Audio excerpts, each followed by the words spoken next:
खुलुमबाय स्टुडियो दं आं रबिन बसुमतारी पटबरजरा टिपकाय बाजाराव जन औषधि केन्द्र मुलिनि गला बेखेवदों कक्राझार जिल्ला पटबरजरा महकुमानि सिङाव थानाय टिपकाय रांगामाटी समबाय समिति लिमिटेड मावख'नि मासिगिरि राजीव चंद्र ब्रह्मनि मासि सामलायनायाव कक्राझार जिल्ला एडिसि नित्य बिनोद औवारी पटबरजरा civil SDO Dibyo Jyoti Gogoi CHD corporation department बिटिसिनि जयंत खेरखातारिजों लोगोसे कक्राझार एपेक्स बैंकनि ब्रान्च मेनेजार बिन'नि कुमार बिथांमोननि बाहागो लानायाव जन औषधि केन्द्रनि सोमोन्दै ओनसोलनि रायजो राजाफोरजों सावरायनानै रांगामाटी समबाय समिति लिमिटेडनि बानजायनायाव जन औषधि केन्द्रनि मुलि गलाखौ टिपकाय बाजारावनो बेखेवनाय होयो मख'नो गोनांदि बे जन औषधि केन्द्रआव मोननाय गासै मुलिफोरा सुबुंफोरनि बेराम आजारनि फाहामथायनि थाखाय गुन गोनां आरो गुबुनाव बायनानै मोननाय मुलिफोरजों गासै पावारफोरा एखे समान बिनि अनगायैबो बे जन औषधि केन्द्रनि मुलिफोरखौ गुबुनाव बायनानै मोननायनिफ्राय खम बेसेनावनो मोनगोन होननानैबो मिन्थिनो मोनो आंनि व्यक्तिगत भाबै साननायाव आङो जिल्ला खुंथायनि जानानै फैदों बावहाय बे केन्द्रखौ बेखेवनानै होनाय जाबाय रायजो राजानि साखि साबादाव आंनि मथेब्ला बेयो जोबोद गाहाम मोनसे जन औषधि केन्द्र मानोना जों साफ्रोमबो मानसिया गावबा गावनि सावस्रिखौ गाहामै लाखिनांगौ बेमार आजार मानसि नालाय जाखायोखा दा बेमार आजारखौ फाहामनो थाखाय जोङो खाथि खालानि डक्टरफोरनाव बा बबेबा फार्मासिनिफ्राय जोङो मुलि बायनानै लाबोनांगौ जायो दा नोंथांमोना रायजोफ्रा बयबो मिथिगौ ब्रेन्डेड जे मुलिफोर दं बेनि दामा बहुद बुरजा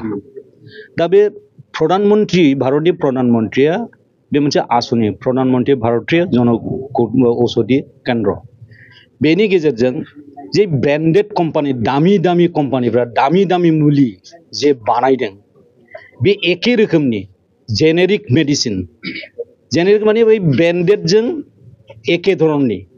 बे एखे क्वालिटि एखे गुन एखे कम्पनेन्ट गासिखौबो लानानै बे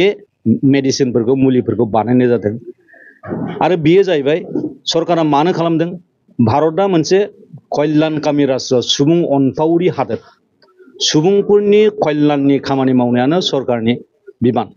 दा ओंखायनो जोंनि गेजेराव गोबां गोरिब गुन्द्रा मानसिफोर दङ जाय गावनि देहाखौ गावनि सावस्रिखौ थिग लाखिनो थाखाय खाथिनि हस्पिटालाव थांनानै बा खाथिनि फार्मासियाव थांनानै बे डक्टरफ्रा लिरनाय दामि दामि ब्रान्डेड कम्पानिनि मुलिफोरखौ जों बायनानै लानो हाया बायनानै जानो हाया दा ओंखायनो बियो गोरलैयैनो इजिलि मोननो हानाय जोंनि न'खरनि खाथियावनो जोंनि न' खाथियावनो मोननो हानाय बे औषधि केन्द्रखौ जायगा जायगा बानायनो बेबस्था लादों बियो दामा जोबोद खम 50-60% खमाव जोङो बे जेनेरिक मेडिसिनखौ PM जन औषधि आसनि केन्द्रनि जरियते जोङो मोननो हायो आरो ओंखायनो नोंथांमोननि चेनेलनि गेजेरजों आङो रायजोफोरखौ खावलायनो लुबैदों राङामाटी समबाय समिति लिमिटेडनि आन्दाराव दिनै बे टिपकाय बाजारावनो बे जन औषधि केन्द्रखौ खुलिनाय जाबाय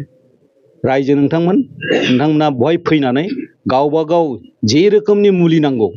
बेखौ लानानै थांनो हागोन आरो बेखौ गावनि होननानै साननानै ला जाहाथे बे गलाया मेडिसिननि गलाया जाहाथे अरायबो थांनानै थायो बे मेडिसिन गलाजों लोगोसे डाक्टारनि चिकित्सा खालामनायनि बेबस्था दङ डाक्टारनि चिकित्साखौ जोङो जाबाय मा जोंनाव जिल्लाया बे क'क्राझार जिल्लानि जइन्ट डाइरेक्टर हेल्थ सार्भिसेस बिथांखौ जोङो इतिमध्ये जोंहा गसाइगावजों अलरेडि जाखाबाय आरो श्रीरामपुर जानो गोनां दंबावो जों बहाय जइन्ट डाइरेक्टर हेल्थ सार्भिसजों मोजाङै सावरायगासिनो दङ जाहाथे बे एरियानि जे एरियायाव जन औषधि केन्द्र खुलिबाय बा खुलिनो लागासिनो दं बेफ्राव डक्टरा सरकारि डक्टरा भिजिट खालामनाय बा प्राइभेट डक्टरा भिजिट खालामनाय बहाय मा मेडिसिन मोनो बेखौ नायनानै बे प्रेसक्राइब खालामो गासै कन्टेन्टफ्रा खिन्थु एखेजोब दामाल' खिन्थु बे जेनेरिक मेडिसिन बै ब्रान्डेड बादिनो खिन्थु खम दामनि मोनगोन बेसै बुलि जे बे मुलिया मोजां खामानि मावनाय नङा बेखौ रायजोफ्रा साननो नाङा सानगोन मा 10 थाखानि मेडिसिनखौ नोङो 3 थाखानि मोनबाय हे मुलिया मोजां नङा नामा बेबादि साननो नाङा आरो बे साननायखौ गोसोनिफ्राय होखारना लानांगौ जोंहा सावस्रिया थिग जानांगौ सरकारा बेखौ गेरेन्टि होगासिनो दङ बेनो